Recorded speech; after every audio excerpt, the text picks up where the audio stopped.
పంచాయతీ పెట్టి ఇద్దరికి పెళ్లి చేస్తారా? బాధితులు బండి సామాజిక వర్గమే. కుమారుడిపై వచ్చిన ఆరోపణలపై నేరుగా బండి సంజయ్ విచారణ కోరాల్సి ఉండే, అధికారంతో ఒత్తిడి తెస్తే ఉపేక్షించేది లేదు అంటూ చెప్తా ఉన్నారు. సో నిన్న పొన్నం ప్రభాకర్ చెప్పిండు, కొన్ని మున్నూరు కాపు సంఘాలు మొన్న బండి సంజయ్కి మద్దతుగా, అప్పుడు అసలు బండి సంజయ్ ఆయన కార్పొరేటర్ నుంచి ఎంపీ అయి ప్రెసిడెంట్ అయి ఇప్పుడు కేంద్ర మంత్రి అయినప్పటికీ కూడా ఎప్పుడు కూడా నేను బీసీని, నేను మున్నూరు కాపుని, నేను తెలంగాణ వాడిని ఎప్పుడు అనలేదు.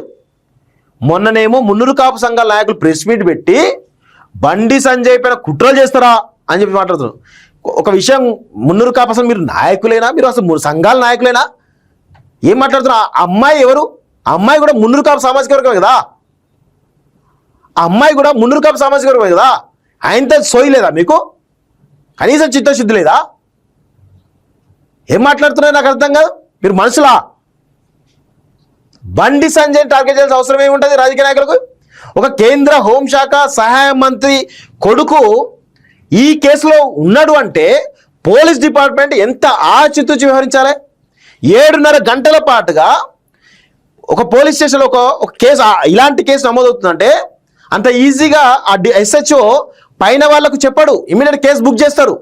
కానీ ఇది హై ప్రొఫైల్ కేసు, దేశ అంతర్గత భద్రత సంబంధించినటువంటి మంత్రి కొడుకు కేసు కాబట్టి ఎస్ఐ ఏం చేసాడు? CA copy అయిపోయిండు. సిఏ ఏం చేసాడు? ఏసీతో మాట్లాడుతున్నాడు, డీజీపీతో మాట్లాడని చెప్పేసారు. డీజీపీ ఏం చేసాడు? సిపితో మాట్లాడు. సిపి ఏం చేసాడు? డీజీపీతో మాట్లాడు. డీజీపీ ఏం చేసాడు? రేవంత్ యొక్క కన్సర్న్ తీసుకున్నాడు. ఇట్లా మొత్తం వ్యవస్థ అంతా కూడా అలర్ట్ అయ్యి నిజంగా ఆ అమ్మాయి మైనరా ఫస్ట్ వెరిఫై చేశారు.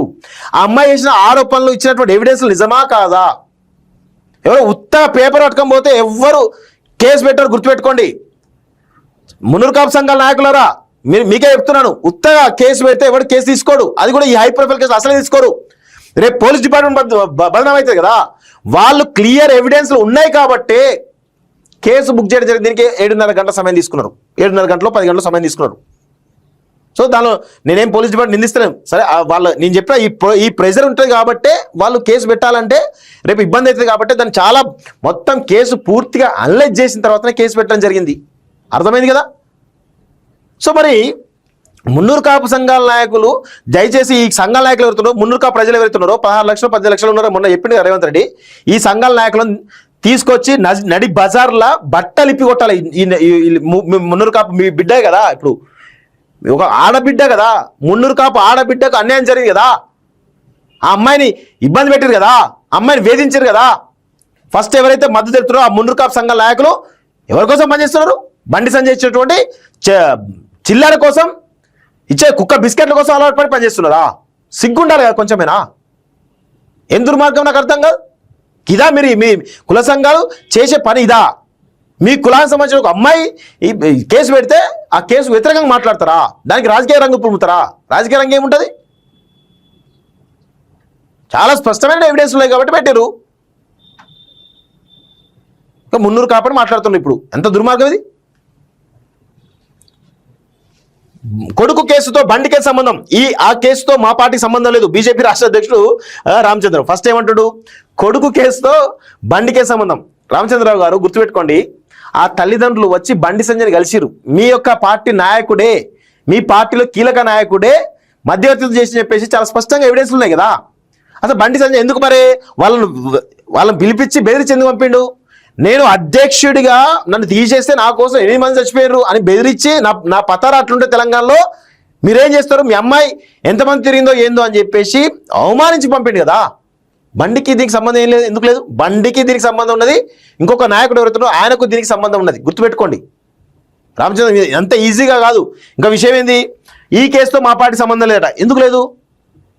ఆయనే మీ కేంద్ర ప్రభుత్వంలో కీలకమైన మంత్రిత్వ శాఖలో ఉన్నాడు. గతంలో బీజేపీ అధ్యక్షుడిగా ఉన్నాడు.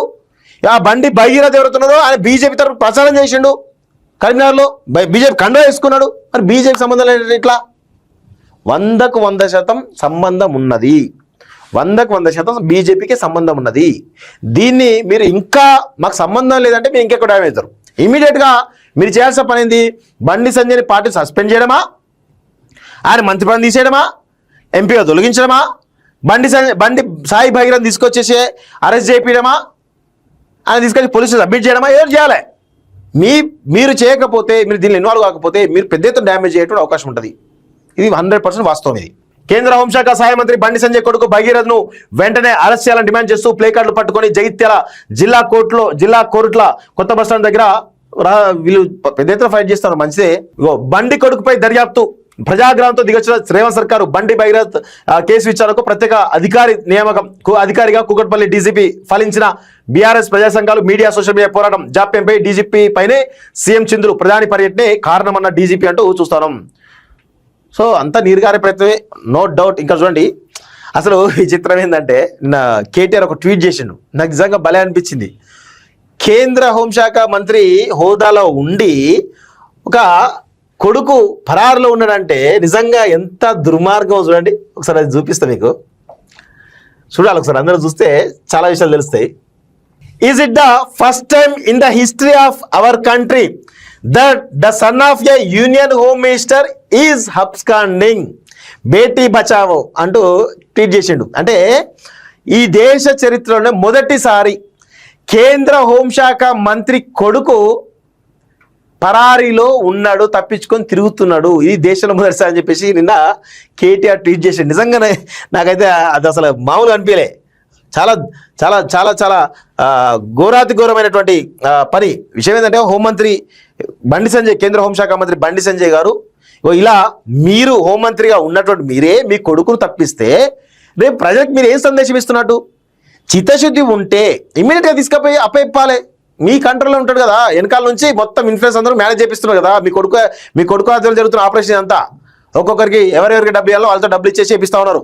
అంతా గమనిస్తా ఉన్నాం. ఎవరు ఎట్లా చేస్తారు, ఎవరు ఎట్లా చేయరు అని చెప్పి చాలా స్పష్టంగా తెలుస్తుంది కదా.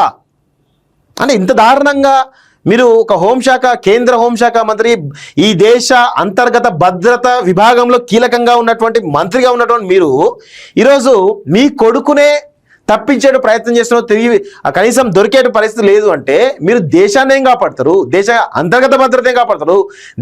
దేశ ప్రజల మాన ప్రాణాలను ఏం కాపాడతారు? మహిళల రక్షణ ఏం కాపాడతారు? బండి సంజయ్ గారు సమాధానం చెప్పాలి. పంచాయతీ పెట్టి ఇద్దరికి పెళ్లి చేస్తారా? బాధితురాలు బండి సామాజిక వర్గమే. కుమారుడిపై వచ్చిన ఆరోపణలపై నేరుగా బండి సంజయ్ విచారణ కోరాల్సి ఉండే, అధికారంతో ఒత్తిడి తెస్తే ఉపేక్షించేది లేదు అంటూ చెప్తా ఉన్నారు.